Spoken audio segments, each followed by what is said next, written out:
Look at this topic again in chapter 3. This problem of unmarried young ladies. Is it a problem? Edmond, you will very likely not be aware of that problem because you're not a pastor. Okay. But those of us who are in ministry are aware of it. It's in ministry, there are two pressing problems that many ministers can't easily solve. Okay, even the miracle workers can't solve it. The first one is this issue of unmarried ladies. The second one is women who can bear children. And incidentally, I wrote about the two. Okay, for the women who can bear children, I advise adopt. Nigerians won't adopt. But this issue of unmarried ladies, I think it is if it's not an epidemic, it's a serious matter. What is it about? Well, it's the fact that our young ladies they want to get an education, just like their male counterpart, and by the time they are in their 20, 22, 23, 24, they're either finishing school or probably still in school or something like that. But the truth of the matter is that a lady's biological clock begins to tick from something even 16, although safer at 18, and then begins to go down from 28, 29, and 30. In the medical world, if a pregnant woman comes and is older than 30, they treat her as an older person who is about to give birth. She's given special care. Okay, so that's the situation.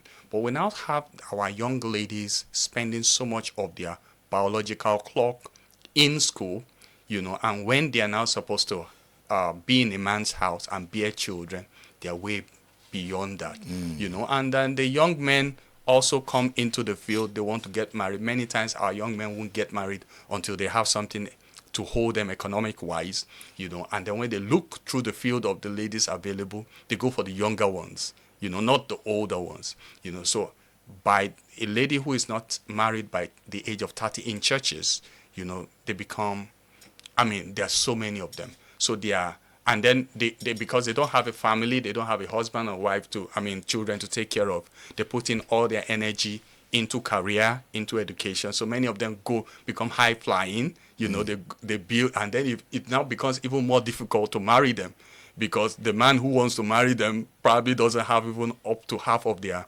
qualifications. So it's a serious issue, and then I think it's now even made double serious by the fact that the Christian religion teaches, and which I support, that a man should marry just one wife. Okay, our fathers probably didn't have that problem then because they had the freedom to marry many wives. Although our young men are finding a solution around that. They are legally married. They get legally married to one wife, and then they have strings of side chicks. Side chicks. So yes. How is the church coping with this side chick syndrome? Oh well, we tell them that it's a sin. Yes. A sin? Yes. You are not to have a side chick. Do they understand? Well, you can only talk. Our men who are involved in it, they won't talk. They will just keep it to themselves. They keep the thing, and because somehow I think society might be breeding the side chick syndrome. In fact, the economic situation is breeding it. Okay. Because when you have a situation, men tend to be very savvy, sensible. When a man gets into a system, he tends to do very well. And with time, a man will prosper. Okay? If that man prospers and does very well, he should take care of his wife and children, and he does that. But many times our wives, because they are the only wives in the house, there's no feeling of competition. They take their husbands for granted. Okay, so the man now looks at it and says, okay, the only way to teach her some sense or just to give some space is to have some competition outside. He would not bring the wife in. He would not. Muslim men may do that. They have the freedom to do that. But Christian men will not. They'll keep the woman outside, and they'll be taking care of her. They have the economic means. So Christian men have side chicks? Oh, yes. Oh, definitely. Yes. Definitely. What about pastors? Do they have side chicks? Edmond, that one, he passed my power.